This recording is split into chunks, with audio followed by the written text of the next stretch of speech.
안녕하세요. 반갑습니다. 이금수입니다. 자, 이제 일제강점기에서요. 연속 2시간만 남았습니다. 그리고 나면 이제 대한민국 역사를 들어가 보도록 할 텐데요. 자, 이번에 우리가 공부할 266페이지에 나와 있는 일제강점기의 내용은 무엇이냐?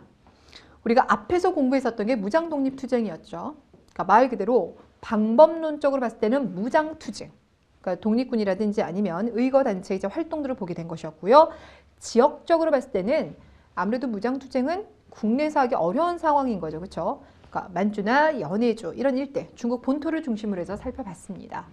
자, 이번에는요. 그걸 뺀 나머지 독립운동들을 다 보게 될 거예요. 그러니까 지역적으로 본다라면 국내가 될 것이고요. 방법론적으로 본다라면 무장투쟁보다는 이제 나머지 방법들이 나와주겠죠.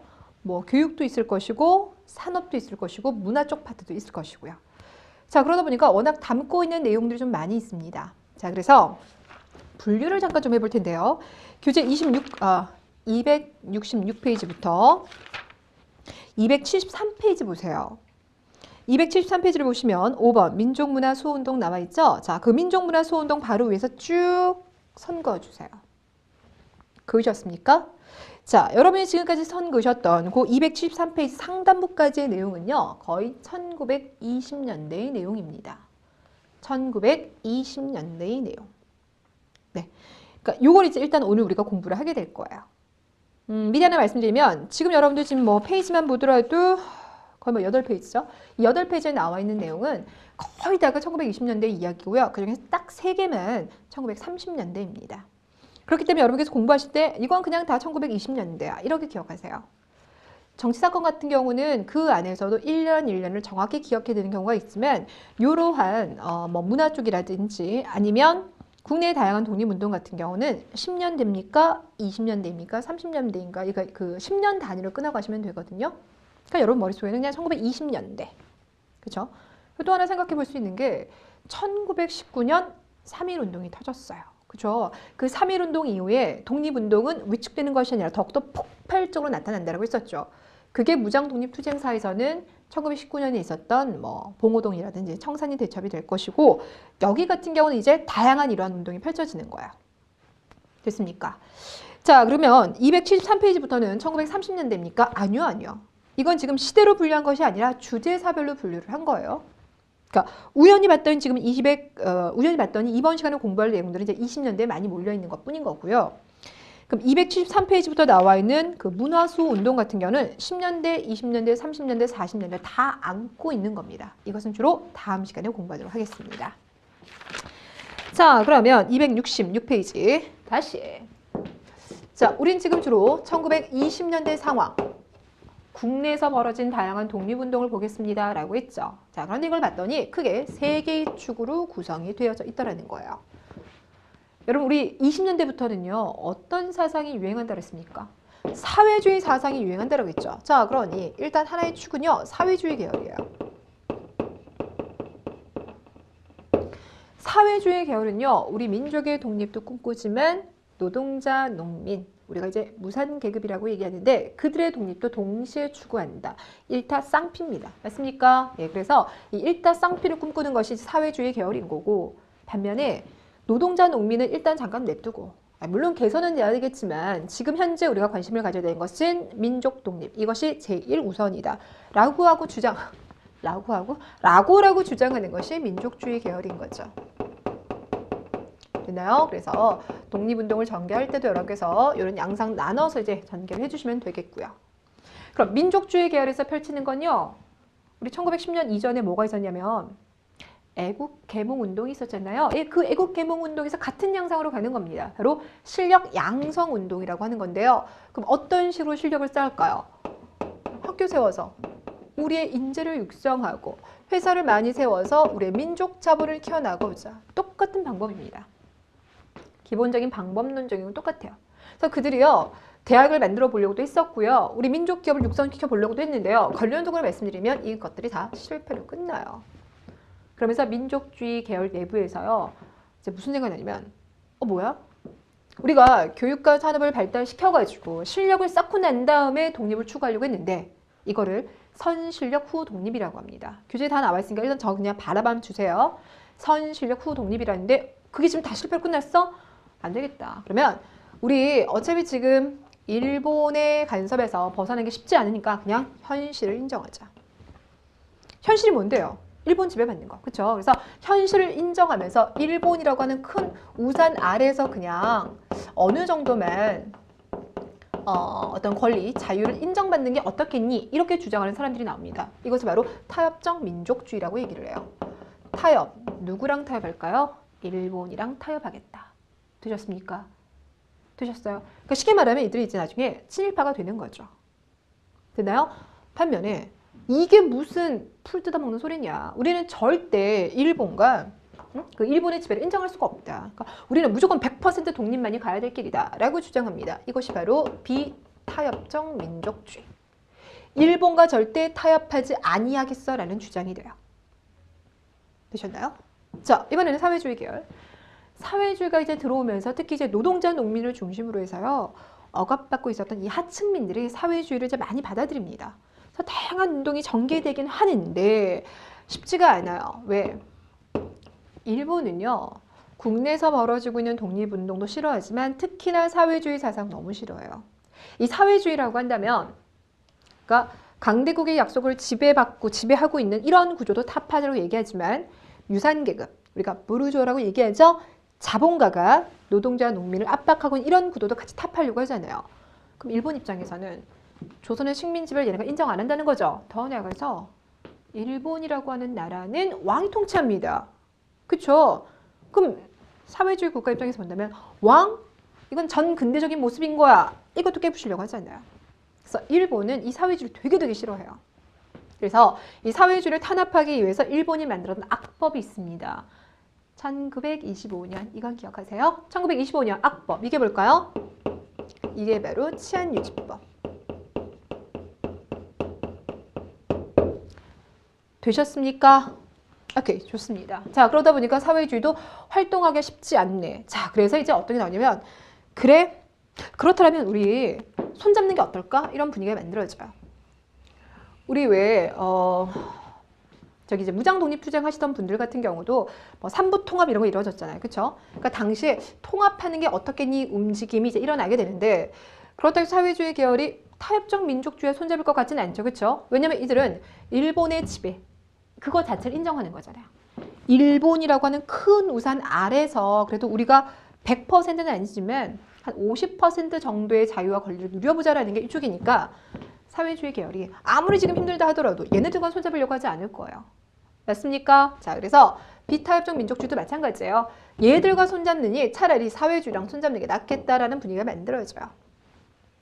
되셨어요? 이래서 그들이 손잡아서 조직을 만드는데요. 좌우 합작. 좌우 합작. 이것이 바로 신간회입니다. 됐습니까? 신간회. 오늘 이제 이 이야기를 할 거예요.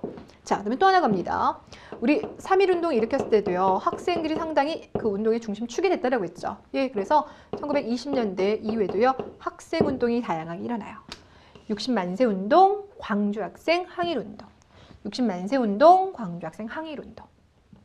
됐습니까? 그러니까 이런 구도 속에서 공부를 진행해 볼 예정입니다. 자, 그러면 자, 1920년대 큰 세 개의 흐름 중에서 일단 첫 번째, 우리는 민족주의 계열에서 주도했었던 운동부터 살펴보도록 합시다. 자, 민족주의 쪽에서 주도했었던 거. 이때 운동을 뭐라고 한다고요? 실력, 양성운동. 질문하겠습니다. 이 실력 양성운동은요. 동도서기론에 기반하였다? 아니면 사회진화론에 기반하였다? 뭡니까? 그렇죠. 후자, 사회진화론. 이건 앞서서 있었던 애국개몽운동과 똑같습니다. 자, 그래서 교재 보시면 266페이지. 자, 봤더니 가로 1번 배경 밑으로 가시면요. 선실력 후 독립. 일단 실력을 먼저 쌓고 독립하자. 그럼 여러분 무장독립투쟁은 뭘까요? 선 독립 후 실력인 거죠. 그러니까 무엇을 우선시할 것인가? 그 순서상의 차이가 있는 거예요. 자, 그래서 선실력 후 독립인 거고. 가로 2번 사상적 기반은 뭐라고요? 약육강식, 우승열패, 사회 진화론의 영향을 받았더라. 똑같습니다. 자, 그래서 가로 3번 국내 민족주의자들은 주로 경제, 교육 분야에서 민족 발전을 위해서 노력하였더라. 자, 가로 4번 그래서 한계 어떻게 됐다고요? 일부 타협적 민족주의자들은 나중에 친일화되었다. 아까 다 전체 틀에서 말씀드렸던 거죠. 그렇죠? 자, 그럼 세부적인 모습 들어갑니다. 자, 일단 첫 번째. 교육과 산업이었잖아요. 먼저 그 중에서 산업 살펴볼게요. 지금 우리가 공부하는 시기가 언제라고요? 예, 1920년대. 그럼 1920년대라고 하면은요. 우리 회사령 앞에 있었잖아요. 그 회사령이 철폐된 시기입니다. 그러니까 10년대 같은 경우는 회사령이 허가제였던 거고 20년대 가면 신고제. 신고만 하면 누구든 회사 설립할 수 있게끔 해줬잖아요. 그래서 그 양상이 달라졌기 때문에 허가제가 사라졌다. 그래서 이제 회사령이 철폐되었다 이렇게도 얘기를 해요. 그러니까 그 시기예요. 회사령이 철폐되고 난 다음에 일단 뭐 우리 내부에서도 민족 자본이 성장할 수 있는 기회를 맞이하기도 합니다. 그래서 등장했었던 대표적인 회사가요. 경성방직 주식회사예요. 경성방직 주식회사 그리고 평양 메리아스 공장이라는 게 있습니다. 주로 이제 면방직 쪽과 관련된 회사들이 나오게 되죠. 됐어요. 자, 근데 여러분 잠깐만요. 경성방직 주식회사 사장이 누구냐면 김성수라는 사람입니다. 누구냐면 김성수. 이 김성수 같은 경우는 여러분 이름을 나중에 해방 이후에도 들어보시게 될 테니까요. 잠깐만 말씀드릴게요. 김성수. 일단 겁나 부자입니다. 근데 되게 부자예요. 기본적으로 옛날 부자인 분들 같은 경우는 땅을 좀 많이 가지고 있죠. 그래서 이쪽도 이제 지주 출신이에요. 그래서 땅 되게 많아서 만석군으로 불렸습니다. 만석군이라고 하면 1년에 걷어들이는 쌀이요. 만석이 넘는다고 해서. 아, 그러면 우리 예전에 그 1910년대 저기 그 어디 갑니까?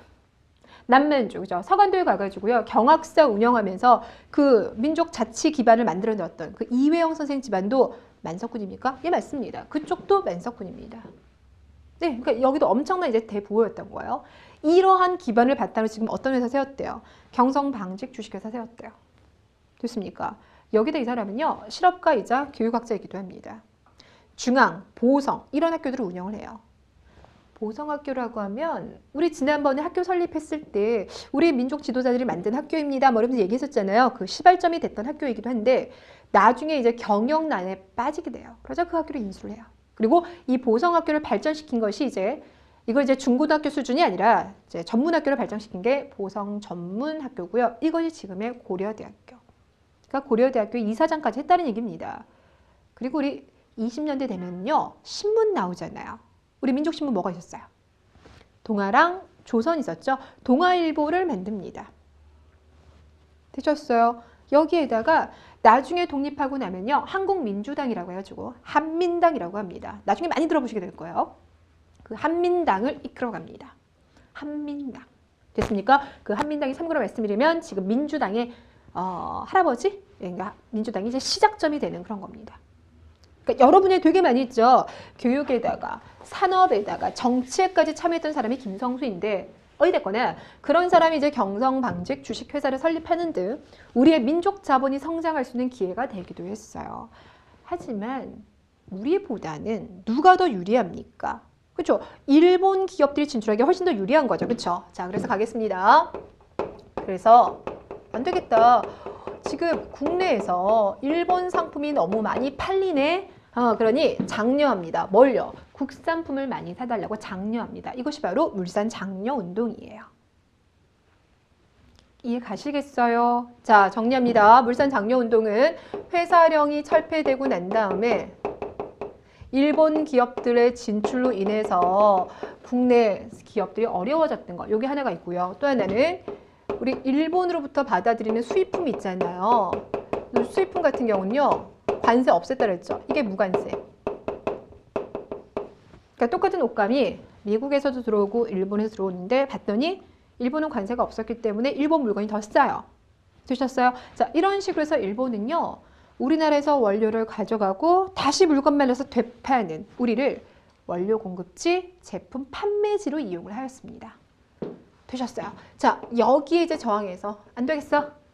우리 물건을 많이 써달라고 하는 국산품 애용 운동이 일어나요. 이것이 바로 물산 장려 운동.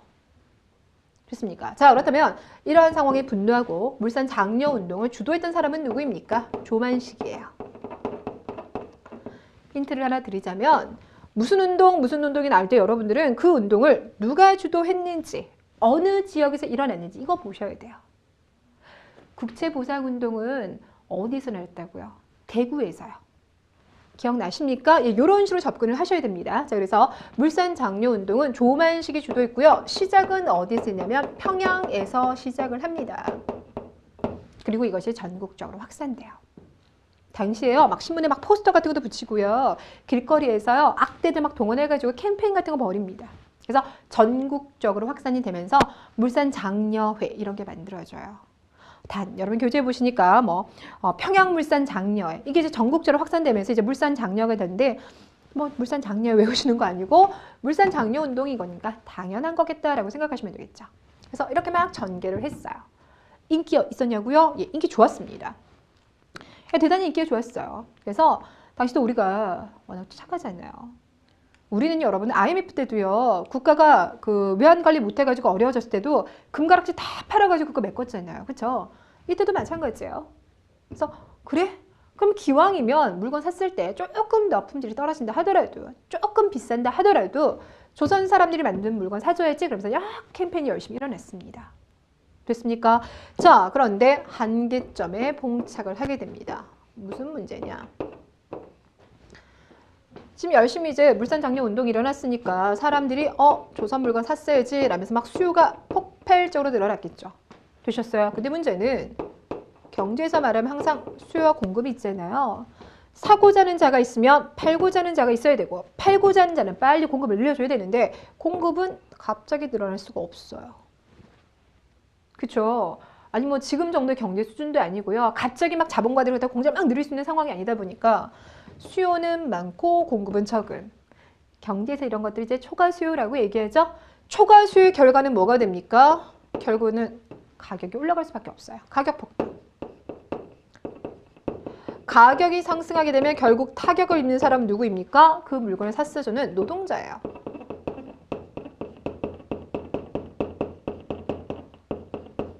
되셨죠? 네, 맞아요. 자, 그러다 보니까 이 물산 장려 운동으로 기업가들은 돈을 벌었겠으나 노동자들은 아유, 그놈의 국산품 샀으라고 돈을 많이 써야 되는 거죠. 바로 이러한 상황에 대해서 누가 비판을 하냐면요. 사회주의자들이 비판을 합니다. 야, 자본가 계급들아. 니들이 애국심에 호소를 해가지고 물건 파는데 결국 그래서 피를 보는 건 노동자이잖아. 이건 말이 안 돼. 비판을 하게 돼요. 그치? 노동자들 같은 경우도 뭔가 좀 아닌 것 같거든요. 그래서 20년대 초반에 물산 장려 운동이 막 일어났다가 결국 실패로 끝나게 됩니다. 됐습니까? 오케이. 자, 267페이지 3번에 보시면 그 내용이 쭉 다 들어가 있어요. 되셨어요? 자, 거기 여러분들 가로 4번 활동, 가로 1번 국산품 애용, 내 살림 내 것으로, 조선 사람 조선 것으로. 구호 딱 보니까 뭔지 아시겠죠? 자, 그 다음에 오른쪽에 보시면 물산 장려 운동 포스터가 보이는데요. 어떻게 읽을까요? 오른쪽부터 읽으셔야지 글이 될 겁니다. 우리가 만든 것 우리가 쓰자. 왼쪽부터 읽으면 자스가 리우 건마 막 이게 말이 안 되죠. 그럼 여자가 이렇게 딱 펼치고 있는 것도요. 예, 목광이 아니라 광목입니다. 옷감 지금 선전하고 있는 모습이 되겠습니다. 자, 밑으로 사려가겠습니다. 조선물산 장려의 걸기문을 봐주세요. 보아라, 우리의 먹고 입고 쓰는 것이 다 우리의 손으로 만든 것이 아니었다. 일본 상품들이 많았구나. 이것이 세상에서 제일 무섭고 위태한 일인 줄은 오늘에서야 우리가 깨달았구나. 맨 밑으로 갑니다. 입어라, 조선 사람이 짠 것을. 먹어라, 조선 사람이 만든 것을. 써라, 조선 사람이 지은 것을. 조선 사람, 조선 것. 이렇게 얘기합니다. 자, 사료 문제 나왔을 때 충분히 푸실 수가 있겠죠. 자, 이번에는 교육 쪽 가볼게요. 자, 교육 쪽 보면 일본이 일단 가장 이제 1910년대 교육령을 발표를 했어요. 그게 뭐였었어요? 1차 교육령. 맞습니까? 그리고 이제 2차 교육령 20년대에 나와요. 근데 1차 교육령에서요. 일본 되게 우리 차별했다 그랬죠. 일본 애들은 고등학교 다닐 때 6년씩 공부시켜주는데 야, 조선아 니네는 그런 거 필요 없잖아. 4년. 됐습니까? 그러면서 기술 교육만 시켜준다거나 그랬었어요. 그러면서 우리에게는 대학을 꿈도 못 꾸게 만들어 놓은 상황이었었죠. 그렇죠? 근데 이제 2차 교육령 같은 경우는 발표가 되지만 뭐 대학 설립해도 돼 이러지만 대학을 설립해 줄 그런 분위기는 아니었던 거야. 자, 결론적으로 말씀드리면 일본이 교육령을 통해서 우리의 교육을 뭐 하고 있었더라? 차별교육시키고 있었더라. 거기다 초보적인 교육만 하고 있는 상황입니다. 근데 여러분들 우리가 뭐 회사를 잘 이끌어 가기 위해서 매년 신입사원들 뽑을 때 그 이제 회사 간부들은 진짜 고민하죠. 어떤 직원들 뽑으면 우리 회사에 도움이 될까 막 고민하죠. 국가도 똑같아요. 국가도 결국 사람도 만나야 되고요. 그 안에서 노동자도 만나야 되겠지만 나라를 또 이끌어 갈 수 있는 인재들이 필요합니다. 뭐 정책을 짜건 또 이런 인재들이 필요한데 지금 고등교육이 시행되고 있지 않다 보니까 그런 이제 그 리더 역할을 해줄 수 있는 사람들이 많이 부족하더라 이거죠. 이해되시겠어요? 그래서 우리 민족자들, 민족주의 계열 쪽에서 또 이상제를 중심으로 한 누구라고요? 이상제를 중심으로 한 선생들이 야, 일본의 그러한 차별적인 교육 반대. 우리 그러면 직접 우리가 학교를 세울 거야. 이걸 일으킵니다. 되셨어요? 이게 바로 밀립대학 설립운동이에요.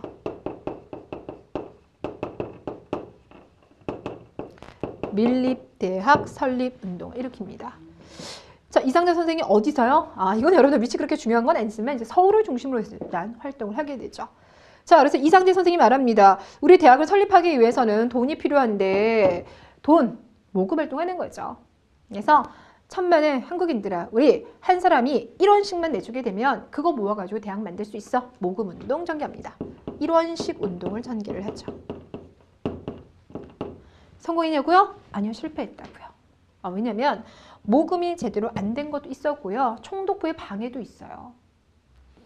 다시 한번 말하자면 이건 우리 손으로 직접 대학 만드는 거죠. 그러면 그 안에 들어가는 커리큘럼이라든지 결국 양성하고자 하는 인재의 상도 우리가 원하는 거예요. 그럼 그런 인재는 어떤 인재입니까? 대의를 위해서, 그러니까 일본을 위해서 희생하는 것이 아니라 우리 민족을 위해서 희생할 만한 그러한 사람들 양성하는 걸 거예요. 당연히 뭐 교육 과정들을 보면 뭐 국어나 국사나 우리 문화라든지 그런 것들이 많이 들어가 있을 겁니다. 그렇죠? 그러니까 졸업하고 나면 그래, 독립해야지 이런 생각을 하게 될 거예요. 일본은 결코 이걸 원하는 게 아니에요. 되셨어요? 그래서 일본이요, 이거 방해합니다. 그래서 밀립대학 설립 못하게 방해하는 대신에 뭐라고 하냐면 얘들아, 대학 원해? 그러면 니네가 스스로 만들지 말고 우리가 만들어줄게. 이러면서 만들어준 것이 경성제국대학입니다. 그 경성제국대학이 현재의 서울대학교인 거죠. 여담은요, 서울대학은요, 결국 그래서 이제 일본 손에 의해서 만들어진 거긴 한데 지금도 일본어과가 없다는. 자, 그러면 그 내용은요, 267페이지 나와 있는데, 자, 거기 보니까 바로 이번에 한규설, 이상재 등이 밀립대학 설립 기성회를 조직하였다. 그런 거 암기하는 거 아니죠. 그냥 운동만 보시면 당연히 그건 알게 될 거니까요. 그런 거구나 라고 파악하시면 되겠고요. 뒤로 갑니다. 자, 밀립대학 발기 취지서를 봤더니 우리의 운명을 어떻게 개척할까? 정치냐, 외교냐, 산업이냐. 물론 이와 같은 일이 모두 필요하지만 가장 급한 일이 되고 가장 먼저 해결해야 될 것은 뭐래요? 교육이래요. 그것도 맨 밑에 줄로 갑니다. 대학의 설립이 아니고는 다른 방도가 없구나. 되셨어요? 좋아요. 그러니까 여러분 이런 거 보실 때는 또 가는 겁니다. 언제라고요? 1920년대. 그리고 또 갑니다. 주도하는 세력이 누구라고요? 이상재 선생의 이름도 물론 중요하겠지만 큰 틀에서는 민족주의 계열에서 주도한다. 되셨습니까? 오케이, 좋습니다. 하나만 더 가겠습니다. 자리가 그냥 갈게요. 밑으로 갈게요. 자, 교육적인 측면인데요. 여기 지금 고등교육을 지금 육성하려고 하죠. 근데요, 실상을 보면요, 고등교육을 논하기 전에요, 우리 기본적인 초등교육조차 잘 안 되고 있어요. 어린아이들 중에서 학교 다니는 아이들은 6분의 1 정도밖에 안 되고요. 학교를 안 가는 이제 어른들 있잖아요. 어른들 중에서 글자를 봤을 때 읽을 수 있는 사람이 20%가 채 안 됩니다. 바꿔 표현하자면 나머지 80%는 봤더니 이거는 뭐지? 까막눈인 거예요. 되셨어요? 그래서 우리가 글을 읽지 못했을 때 문맹이라고 합니다. 문, 그럴 문, 맹.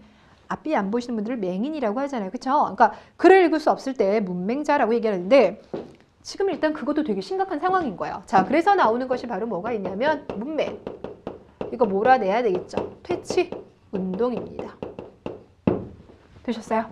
이 문맹퇴치 운동을요, 특히나 일선 현장에서 적극적으로 추진하는 게 바로 누구냐면 학생들이에요. 학생들. 그래서 여러분들 이 당시 우리가 독립운동하고 있을 때, 그리고 나중에 해방 이후에도요, 뭐 1960년대, 70년대 그때만 하더라도 그 학생들이요 정말 중심이에요. 근데 특히나 이때는 아직은 우리가 있어도 뭐 전문대학 이런 정도이기 때문에 학생이라고 하면 주로 고등학생 생각하셔도 돼요. 그러니까 이런 학생들이 열심히 공부합니다. 그리고는 자신들이 아는 것을 이제 가서 실천적으로 그걸 알려주려고 하는 거예요. 됐나요? 근데 문제는 배우는 사람들이 지금 한참 먹고 살기 너무 바쁘죠. 그러니까 낮에 학교 가서 배울 수가 없죠. 그러다 보니까 이때 문맹퇴치 운동은 주로 언제? 밤에 이루어집니다. 그래서 나오는 게 야학. 되셨을까요? 여기에다가 이렇게 문맹퇴치 운동이 막 적극적으로 일어나니까 나중에 얘기하겠지만 한글을 연구하는 단체에서도요. 그래 그러면 너희들 이런 운동 펼쳐나가는 데 있어서 교재도 필요하겠네? 예, 한글 교재도 많이 발행을 합니다. 더 나아갑니다. 신문사도 호응을 하게 돼요. 신문사도 호응을 한다. 되셨어요? 질문하겠습니다. 이 당시 있었던 우리나라 신문 뭐가 있다고요? 조선과 동아. 맞아요. 그래서 여기도 참여를 하게 되는데 조선일보에서 벌써 이렇게 썼던 일종의 캠페인 같은 걸 뭐라고 하냐면 문자 보급운동이라고 해요. 이걸 이제 문자 보급운동이라고 하고요. 또 하나가 동아일보. 자, 동아일보가 예사롭게 보이지 않죠? 김성수라고 하는 사람의 이름이 그 뒤에서 쫙 펼쳐지고 있을 거라 생각합니다. 이 동아일보에서 일으킨 걸 바로 뭐라고 하냐면 나로드 운동이라고 해요. 나로드 운동. 브가요, 이게요, 러시아 말로요, 속으로란 뜻이에요. 뭐 영어로 말하면 into 이 정도가 되겠죠. 나로드라고 하면요, 민중이에요. 그러니까 민중 속으로, 민중 속으로. 그러니까 지식인들이요, 자기 공부 끝나고 나면 밥벌이 하러 막 돈 벌러 회사 취직하는 것도 있겠지만 이런 식으로 민중 속으로 들어가서 문맹퇴치 앞장섰더이더라. 그런 것들을 담고 있는 소설도 이제 나오게 되죠. 그 유명한 것이 시문의 상록수입니다. 국어 시간이 아니니까 그냥 시문의 상록수만 말씀을 드리도록 하겠습니다. 되셨어요? 또 나가겠습니다.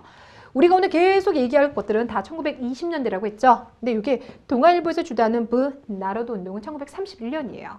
단 시험 문제에서요. 그렇게까지 치사하게는 아니에요. 좀 많이 치사하긴 하지만 이렇게까지는 아니니까 여러분들은 이거는 그냥 1931년 초반이구나. 이렇게. 또 우리가 공부할 때 그렇죠. 꼭 중요합니다. 외우세요. 이런 건 잘 안 돼도요. 그냥 지나가면서 제가 하는 말인데요. 여담인데요. 이렇게 하는 말들은 또 은근히 기억이 잘 되잖아요. 그죠? 예, 그렇게 생각하신다면 동아일보만 1930년대 초반이더라.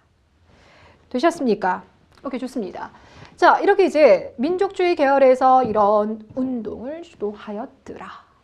그런데 굵직한 이 두 사건들이 이제 실패로 끝나면서 민족주의 내부에서 이거 어떡하지? 나온다 그랬죠.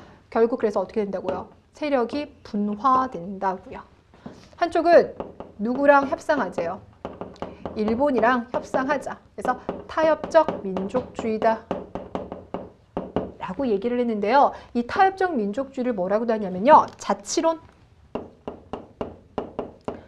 여러분, 자치와 독립은요, 좀 달라요. 독립이라고 하는 건 100% 다. 여러분, 나라 통치하는데 뭐가 필요합니까? 행정, 사법, 또 뭐 입법, 군수, 외교, 많은 권한이 필요하잖아요. 그 모든 권한들을요, 주권을 가지고 우리가 다 행사할 거야. 이게 독립인 거예요. 반면에 자치라고 하는 건요, 50% 독립입니다. 뭐 외교라든지 군사와 같은 거 있잖아요. 그런 의사결정은 식민지 본국, 모국이 행사를 하고 있고요. 나머지 권한들만 한정적으로 행사하고 있는 거거든요. 그러니까 그런 주장을 하는 거예요. 되셨습니까? 그러면서 이쪽에서 뭐라고 하냐면 일본에서 도평일 같은 거 이거 활성화시켜 준대. 우리 거기에 참여해가지고 정치 참여하면 되는 거 아닐까?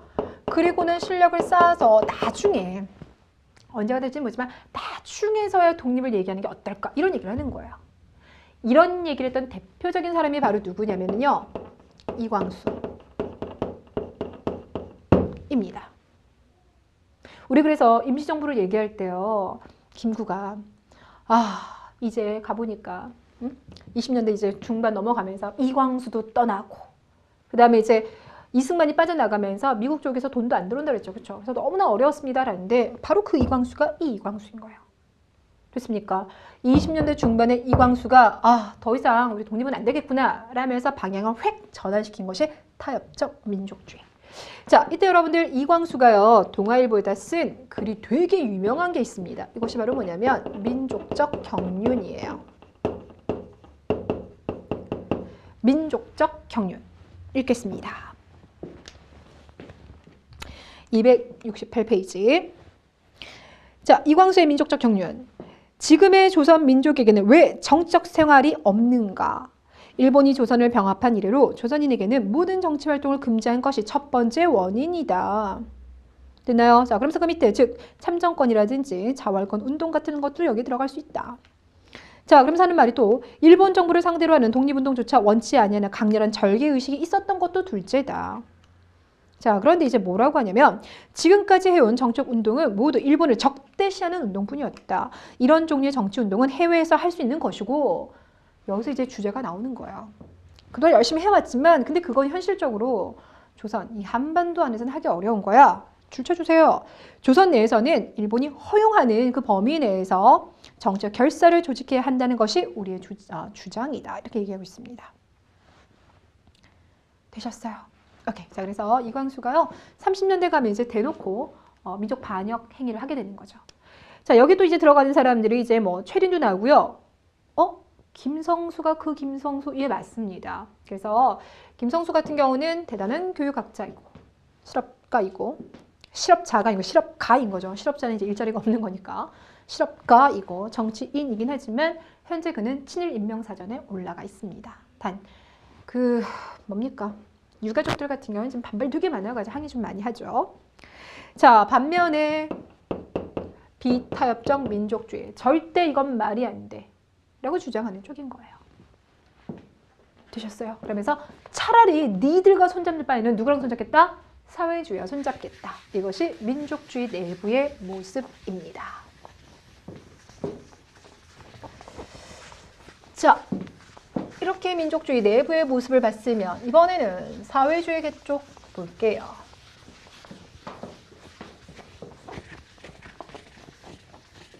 여러분이 사회주의를 보실 때는요, 일본이 이 사회주의를 진짜 싫어했다는 거. 네, 요거 하나 일단 머리에 좀 깔고 들어가도록 하겠습니다. 자, 교재 267페이지 사회주의 유입, 가로 3번 쪽부터 확인 좀 해볼까요?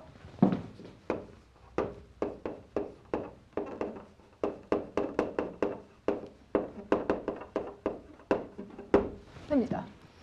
이 사회주의에 들어와가지고요, 드디어 국내에서 세력을 형성합니다. 이것이 바로 조선공산당. 조선공산당 언제? 1920년대 창설이 됐습니다. 그래서 딱 등장을 했지만 일본은 여기 압박 들어가죠? 예, 또 나왔어요. 뭐라고요? 치안유지법. 여러분들이요 혼자 공부하시면서 달달 외우는 것도 필요하겠지만요 할 수 있을 때 그리고 계속 내용이 연결이 됐을 때는요 반복시켜 드리겠습니다. 허락이 안 될 때가 있어요. 뭐 시간이 부족한다거나 계속 다른 이야기들이 전개될 때는 반복해주고 싶어도 못하지만 이런 것 같은 경우는 시간을 흐름 타고 가는 것이 아니라 같은 시대 안에서 주제별로 정리하기 때문에 어차피 다 이게 시줄과 날줄처럼 연결이 되어 있거든요. 이럴 땐 제가 좀 최대한 반복 많이 시켜서 여러분들이 그냥 외울 수 있도록 도와드리도록 하겠습니다. 그래서 더 웃긴 건요. 조선공산당이 창설된 게요. 1925년 4월이에요. 이거요. 1925년인 거 알죠? 몇 월이냐? 5월입니다. 바로 다음 달에 치안유지법을 딱 만들어버리는 거예요. 됐어요. 그래서 억압은 하지만 기본적으로 이런 사상이 들어오게 되면 쫙 퍼지잖아요. 그래서 이런 사상에 영향을 받았던 게 특히나 누구라고요? 억압받고 있었던 노동자와 농민이 되겠습니다. 자, 그 중에서 먼저 농민과 관련된 운동을 좀 보도록 해볼게요. 자, 농민. 농민은요, 다시 두 개로 나눠져요. 네 땅을 가지고 있느냐, 네 땅이 없느냐, 이건 거죠. 그렇죠? 자기 땅을 가지고 농사 짓는 사람들은 자작농이라고 합니다. 그 자작농 중에서 겁나 땅이 많은 사람들을 지주라고 하죠. 반면에 농사를 짓고 있긴 하지만 남의 땅을 빌려서 농사 짓는 경우를 소작농이라고 하는데 우리는 지금 누가 더 많은 상황이에요? 소작농이 더 많은 상황입니다. 왜요? 일본이요. 1910년대 토지조사 사업 일으켜가지고요. 우리 땅 홀딱 뺏어갔잖아요. 40%의 땅을 뺏어가는 바람에 소작농이 더 늘어났습니다. 됐습니까? 소작농이 너무나 열악했어요. 특히나 일본은 토지조사 사업 벌이면서 그 땅 주인이 누구니? 소유권만 관심 가지고요. 그 땅에서 농사 짓고 있는 사람은 누구지? 이거 관심 안 가졌다고 그랬죠. 그쵸? 그러다 보니까 야, 네가 그동안 뭐 한 3대에 걸쳐서 그 땅에서 소작 생활했어? 다 필요 없어. 하나도 인정을 안 해줘요. 경작권을 인정을 안 해줍니다. 그러다 보니까 새롭게 등장한 이 지주들 있잖아요. 특히 일본에서 건넌 이런 지주들은 아니 뭐 조선에서는 경작권, 그 소작자들에게도 그 권리가 있어가지고 아니 네가 우리 집에서 소작농 하면 네 자식까지 계속하는 거야? 우리 일본 사람 그런 거 몰라요. 인정을 안 해주는 거예요. 이해가시겠죠? 자, 그래서 이 당시 소작농들이 요구하는 건요. 크게 두 가지입니다. 일단 첫 번째, 일본인 지주나 친일 지주로 인해서 지금 소작료가 계속 너무 올라가요. 원래는 반반이 기본이라 했죠. 근데 반반을 뛰어넘어서 60, 70, 80%까지 걷어가는 그런 지주가 있습니다. 그래서 지주들아, 니네 너무 많이 걷어가는 거니까 소작료 줄여줘. 이거 요구해요. 그리고 또 하나, 자꾸 니네 우리 경작권을 분영하면서 1년, 2년 단위로 그 소작 관계를 자꾸 작성하자 그러는데 그러지 마. 우리 조선은 원래 그런 게 아니라 한번 내가 그 땅에 소작하면은 나도 그냥 그 땅의 반주인 정도 되는 거라서 계속 소작 생활하는 거니까 자꾸 소작권 그렇게 다른 사람한테 막 넘겨가고 막 그런 거 좀 하지 마. 이 두 가지 요구합니다. 이런 건 안 쓰시고 그냥 뭐 당연한 거겠지. 이렇게 이해하시는 거예요. 그렇죠? 네, 첫 번째 갑니다. 소작료 50% 이상 자꾸 받아가는 그런 짓 하지 마. 두 번째, 소작권을 여기저기 자꾸 이렇게 옮기면서 팔아먹고 그러지 마. 이 두 가지를 얘기를 해요. 질문하겠습니다. 소작농들이 이런 얘기하는 건요. 정치적 주장입니까? 경제적 주장입니까? 경제적이죠. 그렇죠? 지금 먹고 살기 힘들어서 지금 일으킨 거예요. 경제적인 거예요. 그렇죠? 또 하나 가겠습니다. 항일 투쟁입니까? 생존권 투쟁입니까? 생존권 투쟁이죠. 되셨어요? 이들의 환경이 더욱더 열악해진 것은 일본 제국주의의 경제 침탈이 있었기 때문이긴 하지만 아직까지는 그렇게 큰 그림, 큰 구조까지는 못 읽어내요. 우리 그러지 않아요? 우리 눈앞에 펼쳐지고 있는 사회 부조리가 있다 그러면 우리가 그것을 막 그래 이게 사회 구조 전체에서 문제야 이렇게 인식하기보다는 나에게 지금 위해를 끼치고 있는 자가 누구야? 너야? 너 때문에 내가 이렇게 됐어. 이렇게 생각하잖아요. 그리고 나중에 구조적이라고 얘기하는 건 학자들의 관점인 거고요. 한 발 물러나서 난 다음에 이야기인 거고요. 그 현장 안에 있는 세력들은 나에게 해를 끼치고 있는 자가 너냐? 너 때문이다 이 생각을 하게 되는 거예요. 되셨습니까? 그래서 이때는 경제적인 거. 생존권 투쟁 되는 거죠. 되셨어요? 자, 그래서 소작농들이요. 지주를 상대로 해서요. 쟁의를 펼쳐요. 이게 바로 뭐냐? 소작쟁이인 겁니다.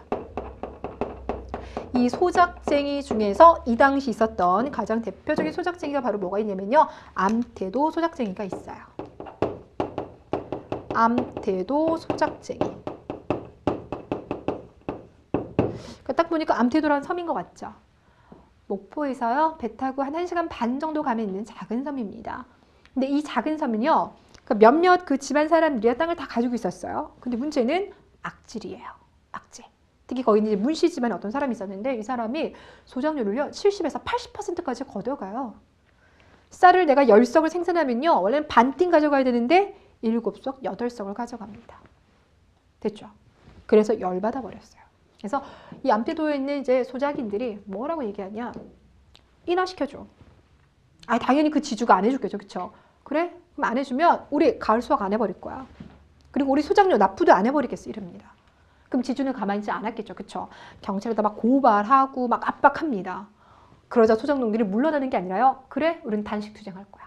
막 군청 앞에 가서 막 단식 투쟁하고 그렇습니다. 그리고 이런 소식들이 언론을 통해서 알려지면서 사람들이 야, 너 지주 진짜 악덕이구나. 사람들이 막 손가락질하는 거예요. 장작 1년 동안요. 이게 지속이 됩니다. 결국 그래서 지주가 give up. 내가 졌다. 그래서 소작료를 인하합니다. 얼마나?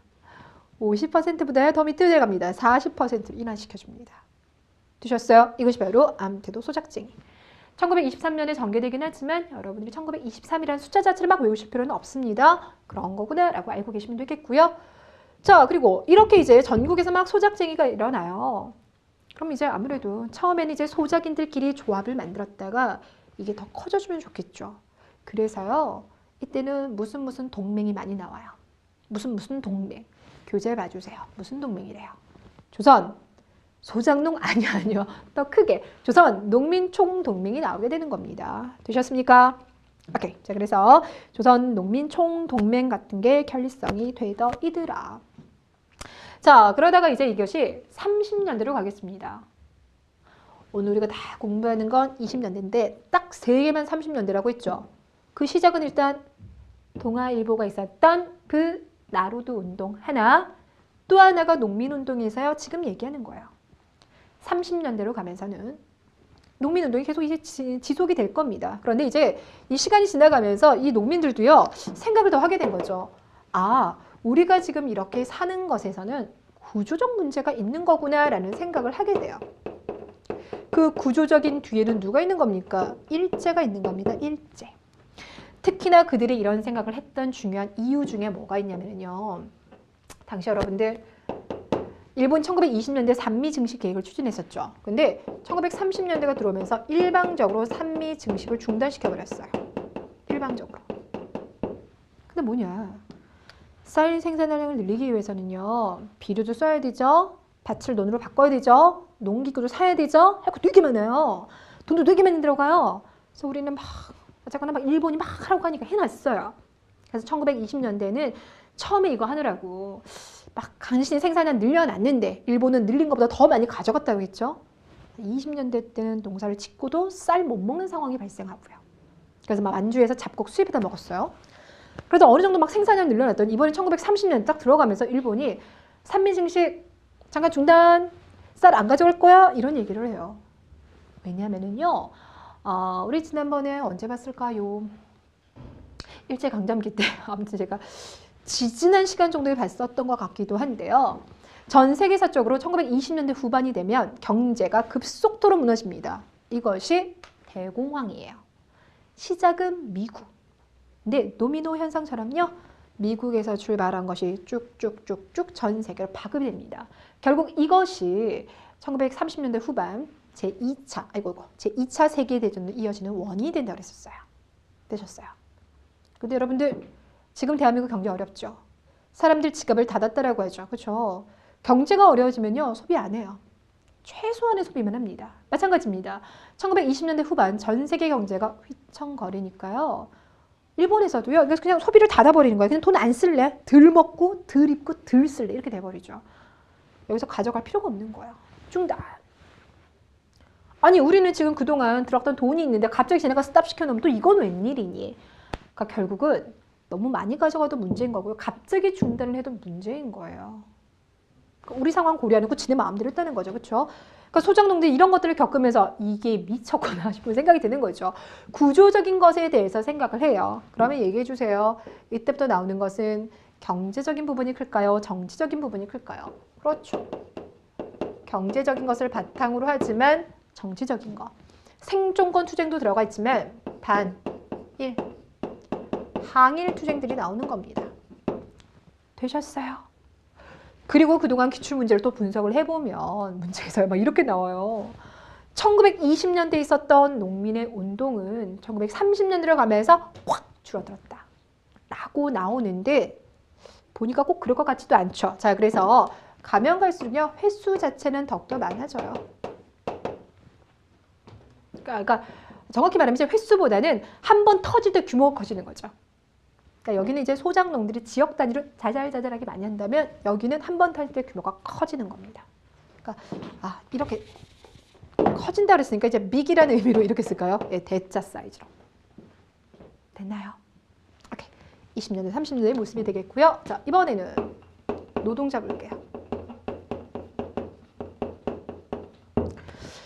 자, 우리가 그동안 농사를 많이 졌으니까 농민들이 많이 있는 건 알겠고, 그렇다면 노동자는 또 언제 그렇게 늘었습니까? 언제 늘긴요? 1910년대. 어쨌거나 허가제를 통해서 이제 일본 이제 기업들 조금만 진출했고, 1920년대 회사령을 철폐하면서는 일본 기업들이 더 많이 진출을 하는 거예요. 됐어요? 그러니까 일본 기업들이 더 많이 진출할수록 공장이 많이 생기고 당연히 우리 노동자들도 더 많이 발생하게 되겠죠. 자, 그러면서 이제 노동 운동이 펼쳐지게 됩니다.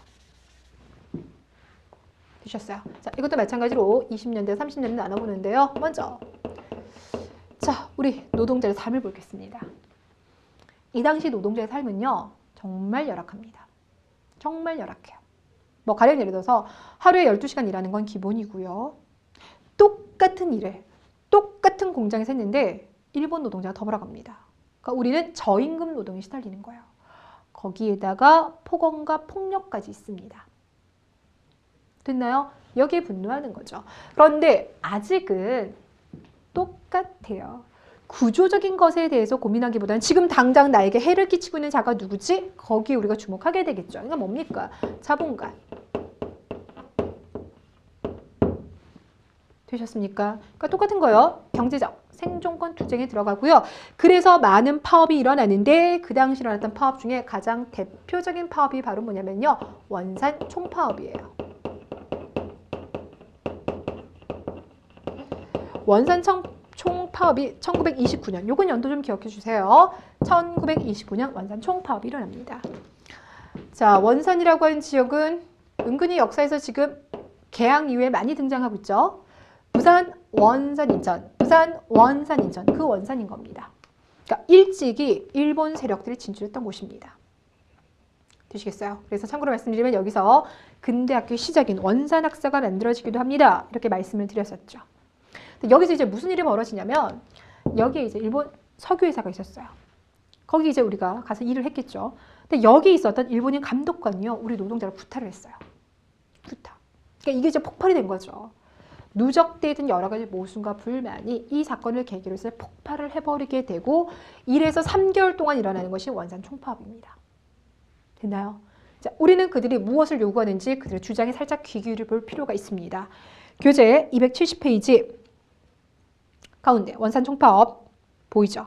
1번 8시간 노동제를 채택하자. 예. 장시간 노동에 대한 그들의 이제 개선 의지가 보이고요. 두 번째, 임시고용제도 및 봉건적 청부 노동개혁을 즉시 철폐해라. 그러니까 단기간으로 계속 채용을 하는 거죠. 지금으로 말하면 비정규직 노동자. 파업, 질병 및 부득이한 사정에 의한 해고를 절대 반대하자. 그러니까 이제 파업하면 해고시켜버리는 이런 것이 금지. 자, 그리고 해고된 노동자의 취업 자유를 취득하자라고 얘기하고 있습니다. 되셨어요? 자, 그리고 마찬가지로요. 여기서도 이제 노동자들이 이제 노동쟁이죠. 이건 이제 소작쟁이라고 하고요. 이거 이제 노동쟁이라고 합니다. 이런 이제 노동쟁이가 많이 이루어지는 과정 속에서 또 동맹이 나와요. 그 동맹이 뭘까요? 조선 노동 총동맹인 거잖아요. 그렇죠? 근데 거기에다가 여러분들이 뭐만 이제 신경 쓰시면 되냐면 연도는 원산 총파업보다 이제 2년 먼저예요. 그래서 이런 걸 이제 조선 노동 총동맹이 몇 년에 결성됐는지 물어보는 건 아니니까 여러분들이 그냥 원산 총파업을 가장 뒤쪽으로 빼버리시면 되는 겁니다. 자, 그러다가 이것도 마찬가지입니다. 30년대로 가면서는 양상이 노동자들이 자기들을 고용한 자본가에 대해서도 항의하지만 이 구조적 책임의 문제가 있는 일제에서 반감을 가지게 돼요. 그러니까 당연히 이제 정치적 구호가 날 것이고요. 항일 투쟁이 될 것이고요. 그런 과정 속에서는 보다 이제 강력한 그런 어떤 뭐랄까요? 비합법 투쟁의 양상을 보이기도 하더라 이겁니다. 되셨어요? 오케이. 자, 이것이 이제 일단 사회주의 계열과 관련된 내용입니다. 자, 그럼 이제 우리가 여기서 해야 될 이야기가 뭐가 남았어요? 신간해. 신간해 알고 갔죠? 근데 여러분들 신간해는요, 조금 기다려주세요. 신간해가 오늘의 뭐 주인공까지는 아닌데 어쨌거나 제일 마지막에 우리가 다뤄줘야 됩니다. 공부를 하다 보면요, 20년대는 신간해를 위해서 나머지 모든 걸 설명하는 데 약간 뉘앙스가, 왜냐면 민족주의 쪽도 실패를 겪고 사회주의 계열도 탄압을 많이 받아서 그래서 결국 손잡았어요. 그 이야기를 하고 싶어요. 그래서 약간 주제적으로 느껴질 수도 있는데 그런 건 아니고 시간 순서에 봐서 좀 뒤쪽이에요. 그럼 이제 신간해 전에 일어나는 또 운동을 좀 살펴보고요. 신간해를 보도록 하겠습니다. 자, 270페이지 2번 학생운동 나와 있죠? 학생운동 갑시다.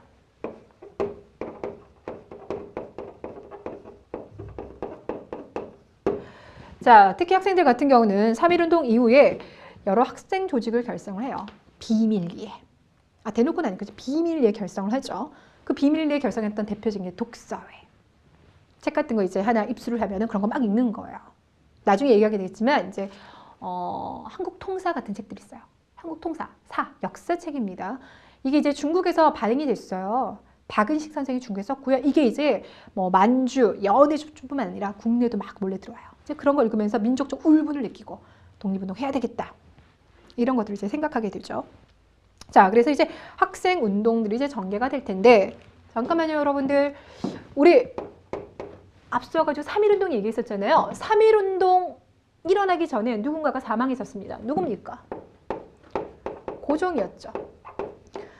그리고 고종이 이제 죽은 거에 너무 안타까워서 고종의 장례식을 보겠다고 사람들이 몰리게 됩니다. 이것을 계기로 해서 일어났던 게 1919년 3.1운동. 됐습니까? 자, 그런데 이번에는요, 또 한 사람이 죽어요. 조선의 마지막 왕이었던 순종이에요. 됐어요. 이 순종 같은 경우도 어찌 보면 개인적인 삶은 되게 안쓰러워요. 엄마가 명성황후죠. 근데 엄마가 어떻게 죽었는지 알고 있죠? 을미사변으로 죽었습니다. 그나마 시신도 없어요.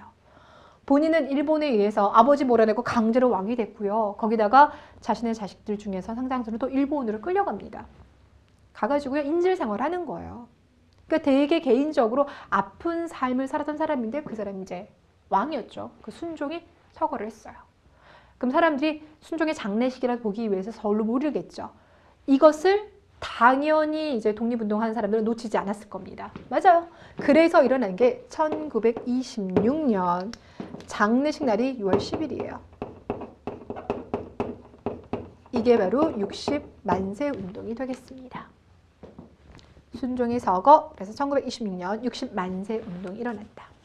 됐습니까? 가보겠습니다. 자, 이 60만세 운동을 준비했었던 세력들은요, 일단은 25년에 이미 조선 공산당이 창설이 됐잖아요. 그렇죠? 그래서 이 조선 공산당에서 준비를 했고요.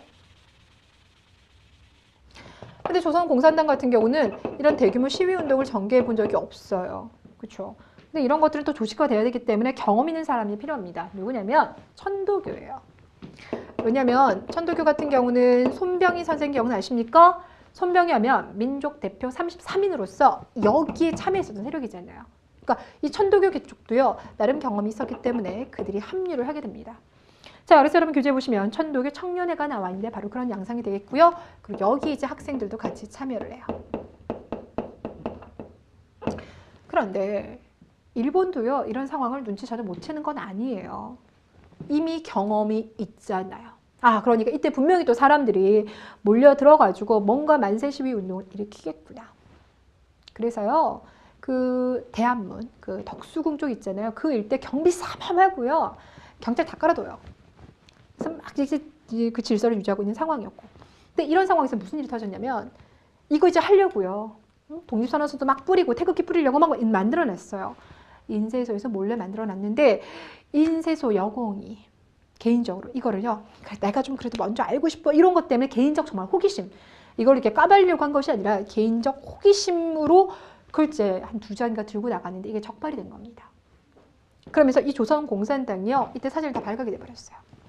이들도 타격을 입었고요. 그럼 남아있는 건 누굽니까? 학생들입니다. 그래서 이 학생들이 그래도 포기하지 않고 일으켰습니다. 이게 바로 60만세 운동. 어떻게 됐냐고요? 만세운동 주로 서울 지역을 중심으로 해서 막 일으켰고요. 그리고 체포되었고요. 그죠? 그러니까 결과론적으로 똑같습니다. 만세 시위 운동을 일으켰으나 독립을 쟁취하지는 못했다. 단 속에 성과가 있어요. 뭐가 있냐? 19년, 26년 시점 차이로 여러분들 8년 차이가 나죠. 그쵸? 그 전에도요, 다양한 운동이 있긴 했었지만 분야별로, 세력별로 이루어지고 있었는데 뭐 하고 있는 겁니까 지금? 만세 운동이 그래도 서울에서요, 그래도 일어나잖아요. 그렇죠? 그러니까 뭔가 3.1운동 이후에 이런 거족적인 대규모의 민족 운동은 없었거든요. 근데 이게 폭발적으로 일어나는 거예요. 그러니까 대단히 이슈화가 될 수가 있다는 거죠. 그러니까 꺼져가는 어떤 대규모 운동에 불씨를 지펴주는 거예요. 됐습니까? 그리고 또 하나는요, 공산당은 사회주의죠. 천도교, 종교 쪽은 이제 민족주의 계열 쪽이죠. 그럼 사회주의 계열과 민족주의 계열들이 손잡는 모습은 다음번 손을 잡을 수 있는 뭔가 여지를 만들어주는 거죠. 그렇죠? 공감대 형성이라는 게 바로 그런 표현인 겁니다. 자, 그래서 270페이지. 270페이지 가장 하단부에 민족 유일당이 좌우 사회주의와 민족주의가 손잡아서 민족 유일당을 결성할 수 있는 바탕 공감대를 형성하였다. 그래서 그 다음에 이게 바로 신간해가 나올 거예요. 됐습니까? 바로 다음에 이제 신간해가 나오게 될 겁니다. 네, 신간해는 잠깐 내버려 두고요. 어디로 갈 거냐면요. 29년으로 가겠습니다. 광주학생 항일운동으로 가겠습니다. 1929년 광주 학생들이 항일운동을 일으켰대요. 됐나요? 아니 그러면 이때도 또 누가 사망했습니까? 아니요. 누가 사망한 것은 아니고요. 이때 조선인 학생들이랑요. 학생과 일본 학생 간에요. 폭력 싸움이 한번 일어났어요. 광주에서 이제 나주, 거기 이제 학생들이 기차 타고 등교를 하고 있었는데 그 기차칸 안에 이제 조선인 여학생이 딱 앉아 있었어요. 뭐 예뻤는지 안 예뻤는지는 모르겠지만 옛날 사진을 보면 예뻤는지 안 하면 잘 확인 안 되더라고요. 이제 앉아 있었는데 여기 이제 일본인 학생들이요. 이렇게 여자애를 계속 이렇게 막 이렇게 뭡니까? 좀 찝쩍거린 거죠. 지금으로 말하면 히로. 그래서 막 야, 뭐 자꾸 이런 거죠. 그러니까 조선 여학생이 하지 마 이런데도 계속 막 머리도 막 잡아 당기고 막 어이 뭐 이러면 한 거예요. 근데 문제는 그 자리에요. 그 여학생의 사촌 동생 남학생이 타고 있었습니다. 사촌 동생이 뭐냐? 한번 뜨자. 이렇게 정말 싸우게 된 거야. 됐어요? 자, 그러면 딱 정리를 해봤더니 결국 누구 잘못한 거예요? 얘네가 시비를 건 거죠. 요즘으로 말하면 성추행입니다. 그쵸? 현행범으로 체포가 돼야 되는데 경찰이 와가지고요. 니네가 잘못했어. 이걸 몰아가는 겁니다. 됐나요? 여기에 이제 폭발을 한 것인데 근데 그게요. 이제 광주 일대에서 일어나는 겁니다. 광주 학생 항일운동. 그래서 일대에서 일어났어요. 그래서 광주 지역의 학생들이 이제 동맹 휴학 열었습니다. 막 시위도 하게 돼요. 근데 이것이 전국으로까지 확산이 돼요. 근데 여러분들 여기서 한번 생각해 볼게요. 물론 지금 여기서 이제 학생들끼리 붙었다는 거에 대해서 우리가 울분을 느낄 수가 있긴 합니다. 그런데 어쩌면 이거는 개인적인 문제일 수도 있는 거고요. 아니면 지역적으로 한계가 돼 있으니까 한정적일 수도 있는데 이게 전국적으로 확산됐다라고 하는 것은 단순하게 이 문제만 깔려 있는 건 아니라는 거죠. 그렇죠? 자, 이 안에는 뭐도 깔려 있냐면 1920년대가 되면서 제2차 교육령까지 나왔죠. 그렇죠? 근데 일본이 교육령을 시행하면서 계속 봤더니 결국 그래서 우리는 인재 육성 안 해주겠다는 거예요. 일본의 식민 지배를 편안하게 도울 수 있는 그런 정도의 인력만 키우겠다 이런 겁니다. 그러니까 우리는 바로 뭐라고 하냐면 일본의 차별교육이라고 해요. 일본이 식민지에 대해서 시행하고 있었던 차별교육. 그러니까 이런 불만은 누적돼 있었고 학생들은 독서와 같은 비밀 조직을 통해서 세력을 키워나가고 있었는데 사건이 딱 터져버린 거예요. 이럴 때는 불난 데다 기름을 부어주는 격인 겁니다. 특히나 또 젊은 학생들이기 때문에요. 또 이런 것에 대해서 막 이렇게 끌어오르는 거 있잖아요. 아니 우리가 이런 하면서 이제 이때 남학생이 박준채인가 그런데요. 그 남학생의 원수를 갚아주자 이런 분위기가 나오는 거죠. 그러면서 전국적으로 확산이 된 거고 또 하나요. 아까 60만세 운동 끝나고 난 다음에 뭐가 만들어졌다고요? 신간회. 예, 좋습니다. 이 신간회가요. 진상조사단을 보내요. 전국적인 규모의 이 신간회가 진상조사단을 보냈던 것도 전국적으로 확산에 큰 영향을 주었습니다. 이렇게 얘기를 하는 거죠. 자, 그래서 교재 271페이지. 죄송합니다.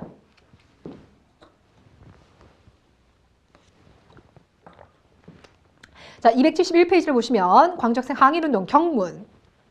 학생 대중들이여 걸기하라. 오타 나왔습니다. 죄송해요. 검거돈이가 아니라요. 검거된 학생은 우리의 손으로 탈환하자.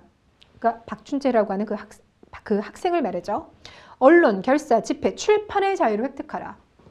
그러니까 여기에만 지금 한정되어 있는 것이 아니라는 걸 알 수가 있죠. 식민지 교육제도를 철폐하라. 이거 얘기하고 있어요. 차별교육제도를 철폐하라. 조선인에 맞는 교육제도 확립하라. 용감한 학생 대중이여 체육까지 우리의 슬로건을 지지하라. 그리고 걸기하라. 전사여 힘차게 싸워라. 여러분 기억하실 거는 식민지의 교육제도를 철폐하라, 조선인 본위의 교육제도를 확립하라, 이런 부분 주목해 주시면 되겠습니다. 되셨어요? 자, 시간이 또 여러분들 50분 정도 가까이 돼갔기 때문에 조금 힘들 거라고 생각하는데요. 하나만 좀 더 하고요. 예, 가도록 하겠습니다. 결국 그 하나는 신민회를 얘기해야 신간회를 얘기해야 됩니다. 제가 항상 제가 더 어렵죠. 제가 50분만 가면 제가 오히려 너무 시간 길어질까봐 여러분들한테 학습 부담 줄까봐 제가 그때부터는 더 조마조마해요. 50분 넘어가면. 그래서 그때부터는 제가 멘붕이 먼저 와요. 그래서 이번 강의하면서 계속 그러더라고요. 제가 막 어떻게 하지? 막 빨리 해야 되지 이러다 보니까 막 이상한 말들이 이제 50분 때 가면 툭툭툭 막 튀어나오는데 정신 좀 꽉 잡고 가겠습니다. 자, 272페이지 갑니다. 자, 그래서 신간회. 자, 갑니다. 했던 얘기 한 번만 간단하게 할게요. 민족주의는 연속된 여러 가지 이제 교육과 산업적 운동이 실패함으로 인해서 그 안에서 타협을 주장하는 타협적 민족주의가 등장합니다. 골치 아파졌죠. 사회주의 쪽 같은 경우도 열심히 운동을 전개합니다만 그놈의 악법, 치안유지법 때문에 또 활동하는 데 제약이 좀 많이 있는 상황이었어요. 되셨어요.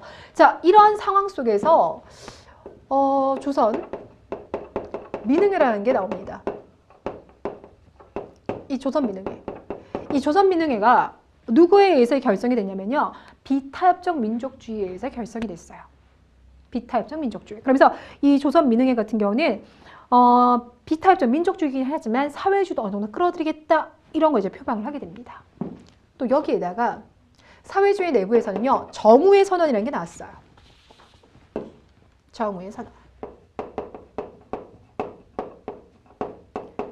이 정우의 선언도 뭐냐면 사회주의는 기본적으로요. 노동자, 농민의 해방을 꿈꾸는 거 맞잖아요. 그렇죠? 그리고 그 노동자, 농민을 해방시키기 위해서는 그들이 추진해야 되는 전략적 방법들이 있을 텐데 그 전략적 방법의 기본은 그 노동자, 농민들을 억압했었던 돈 가진 사람들 있잖아요. 그 돈 가진 사람들이 지금 민족주의 계열이 많이 가 있으니까 그들과는 원래 연대를 안 하는 게 이제 기본인 거예요. 그들의 노선인데 그런데 이 정우의 선언에서 뭐라고 하냐면 그런데 보니까 있잖아. 지금은 상황을 고려했을 때 그들과도 우리가 어느 정도 손잡을 수 있을 것 같아.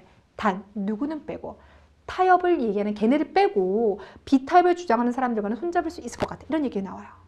자, 보시면 이쪽은 민족주의 계 쪽에서 얘기한 거죠. 이쪽은 사회주의 계 쪽에서 얘기를 한 거예요. 둘 다 우리는 서로 마음이 있어. 이런 모습들을 보여주는 겁니다. 그러니까 액션들이 나오고 있죠. 그렇죠? 근데 여기에다가 대외적인 상황도 영향을 주게 돼요. 당시 이제 중국 상황인데요. 중국도 일본을 다도하자라는 목표는 같으나 그 노선을 둘러싸고요. 사상을 둘러싸고 민주주의를 표방하는 국민당과 사회주의를 표방하는 중국 공산당 나눠져 있었다고 했었어요. 기억나실까요? 그래서 딱딱 나눠져 있었는데 그들이요. 아니다. 우리도 지금 결국은 일본을 타도해야 되니까 국민당과 공산당 손 잡자. 이걸 바로 국공합작이라고 해요. 국민당과 공산당이 손잡았다. 이해되시겠습니까? 그러니까 국내에서도 분위기가 무르익었고 국외, 바깥에서도 이런 분위기들이 이제 만들어진 거예요. 그러다 보니까 그럼 좋아, 우리 손잡자. 되셨죠? 자, 그래서 이제 만들어진 것이 바로 신간회가 됩니다. 대단 조심할 거는요. 여기서는 지금 일단 비타협적 민족주의 쪽 그리고 사회주의 자치론을 말하는 사람들은 뺐더라는 거 기억해 주세요.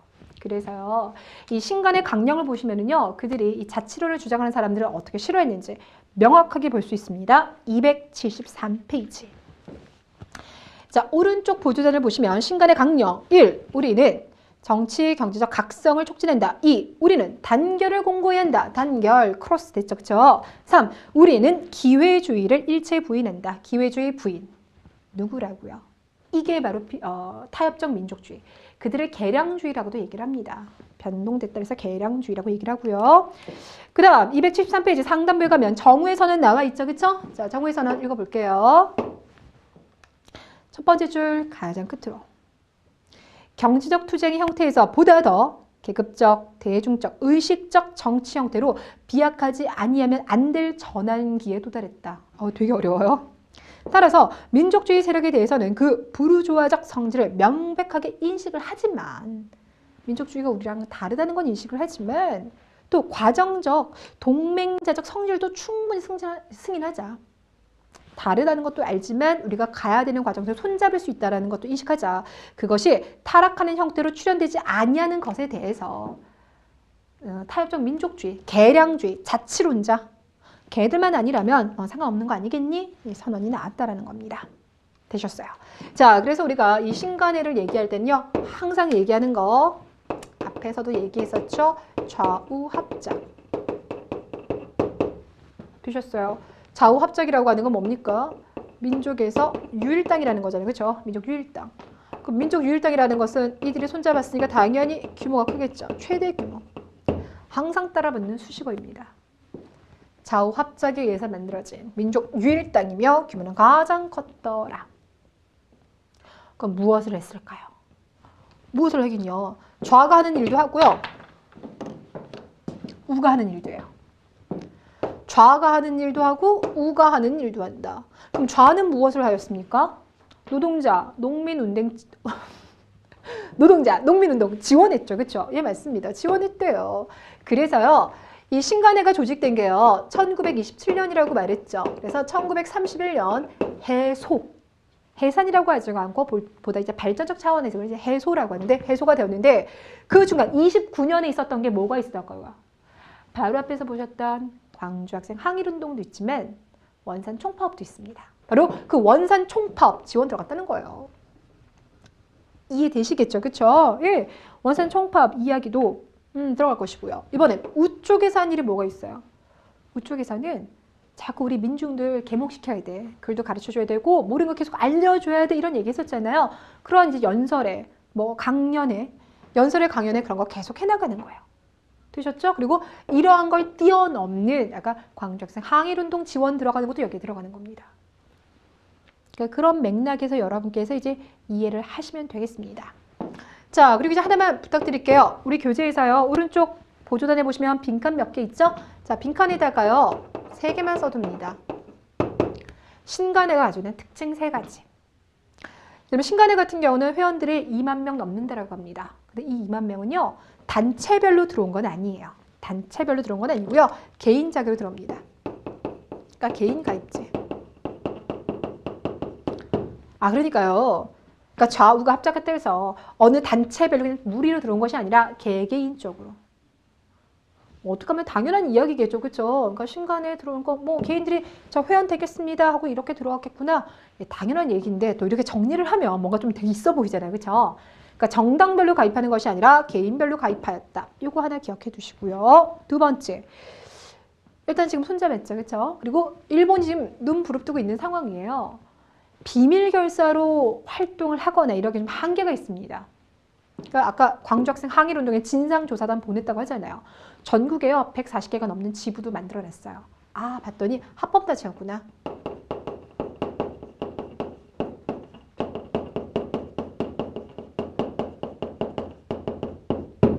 됐습니까? 또 하나. 여러분들 지금 우리가 얘기하고 있는 신간해 같은 경우는요. 기본적으로 이제 사회주의와 민족주의 계열이 손잡긴 하는데 방법론적인 걸 또 바꿔봤더니 그렇다고 정말 싸우는 거? 아니요. 그건 안 나왔어요. 그러니까 여기는 무장투쟁에 대해서는 한 게 없어요. 국내에 있었기도 하거니와 기본적으로 생각해 볼 수 있는 게 앞서서 있었던 신민회 같은 경우는요. 국내에서 태극서관과 자기회사 같은 걸 운영하지만 또 한편으로는 무장독립투쟁에 대한 준비는 하고 있었잖아요. 이쪽은 그거 없어요. 무장투쟁 안 했습니다. 되셨어요? 그리고 하나만 더 할게요. 여기 자매단체가 있어요. 질문하겠습니다. 자매단체는 여자입니까? 남자입니까? 여자입니다. 그래서 신간해의 여동생이에요. 이게 바로 뭐냐면 근우회입니다. 되셨어요? 신간해의 자매단체의 근우회가 되겠고요. 마찬가지입니다. 근우회도요. 1927년에 조직되어서 1931년에 해소가 됩니다. 됐나요? 오케이. 자, 그렇다면 왜 이들은 31년에 해소되었을까? 그냥 계속 갔으면 좋겠는데 이유는요. 신간해가 지금 여러 가지 운동을 펼치는 과정 속에서요. 뭘 이제 지내면 민중대회. 전 국민을 모으는 민중대회를 준비를 했습니다. 근데 준비하는 이 과정 속에서 일제 총독부의 탄압을 받게 되고요. 주요 간부들이 이제 잡혀가게 됩니다. 됐나요? 자, 그러면 이게 이제 남아있는 사람들끼리 꾸려나가야 되는데, 당시 이제 그 비타협적 민족주의 쪽에서 아니 지금 지도자들이 좀 많이 잡혀갔다. 사람들이 부족한데 그럼 이런 상황에서 우리 그 타협적 민족주의 애들 중에서 그래도 조금 온건한 애들은 받아들이는 게 어떨까? 일단 힘을 키워야 되니까 이런 얘기를 해요. 자, 그러자 이제 사회주의 쪽에서 뭔 소리야? 우리 걔네는 기회주의자라고 해서 배격하기로 했잖아. 싫어. 안 넣어줄 거야. 아니 넣었으면 좋겠는데 싫어. 이렇게 되는 거죠. 그래서 이제 사회주의 세력들이 준비하다 이제 적발된 거 하나에다가 사회주의 세력들이 서서 이제 이탈하려고 하는 조짐을 보이게 되죠. 됐나요? 여기에다가 당시 이제 이 신간회가 결성되는 데는 국공합작이라고 하는 그러니까 이제 중국의 영향도 있었는데 당시 그 전 세계 공산당의 총본부 그러니까 국제공산당이라는 게 바로 코민테른입니다. 그 코민테른에서요 지령이 내려왔어요. 얘들아 자꾸 중국이랑 한국 이런 데서 보니까 막 손잡고 그랬는데 우리 앞으로는 그냥 우리 갈 길 가자. 가서 우리는 원래 이제 추진했었던 노동자 농민운동에 좀 더 힘쏟자 이런 얘기를 합니다. 코민테른에서의 전체적인 지령도 내려와요. 그러자 그래? 상황도 이렇게 됐으니까 사회주의 쪽에서 이탈을 하게 됩니다. 됐죠? 너무나 죄송한 말씀이 이 교재가 후반부에 오는 부분에서 인쇄에서 좀 오류가 좀 빚어졌어요. 273페이지 우리 줄 걷던 거 바로 위에 보시면 밑에서 두 번째 줄 또한 코민테른에서도 민족주의자들과의 연합을 중단하고 잘려버렸죠. 예, 중단하고 독자 노선을 걸으라고 이제 지령이 내려졌다 이겁니다. 그렇죠? 그러니까 중단하고 해서 그냥 중단 지시 이렇게 보면 되겠네요. 중단 지시. 됐죠? 자, 결국 이런 것들이 준비하다가 실패된 것에다가 사회주의가 이탈하면서 결국 신간회는 해소되게 됩니다. 자, 일단 여러분들 오늘 여기까지 하고요. 지금 빠져있는 내용이요. 271페이지 각계각층의 사회운동 부분이 있는데 여러분 지금 일단 좀 많이 진행되죠? 다음 시간에는 상대적으로 내용이 조금 적은 만큼 다음 시간에 이 내용 묶어서 계속하도록 하겠습니다. 조금 이따 뵙겠습니다.